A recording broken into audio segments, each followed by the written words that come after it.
Welcome to the Tech Egg. Don't get scrambled. Enjoy the video. In this video, I will explain how to play Lily on guitar. We will begin by learning the 6 fundamental chords that form the backbone of this beautiful song. You will also discover a simple, yet effective, strumming pattern that you can use throughout the entire piece. Remember to focus on smooth transitions between each chord shape as you practice, aiming for a consistent rhythm from the very start. Next, we will dive into the verse and pre-chorus sections of Lily. The verse typically uses a progression like C, G, A minor, and F. For the pre-chorus, you will transition to chords such as D minor and E7, adding a touch of tension before the main chorus. Practice these sections slowly, ensuring each chord rings out clearly and your rhythm remains consistent. Now, let's tackle the memorable chorus and the bridge.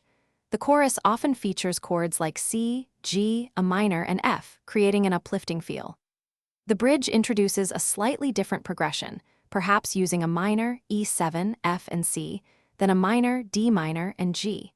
Pay attention to the song's dynamics, playing softer in some parts and stronger in others to truly bring the music to life.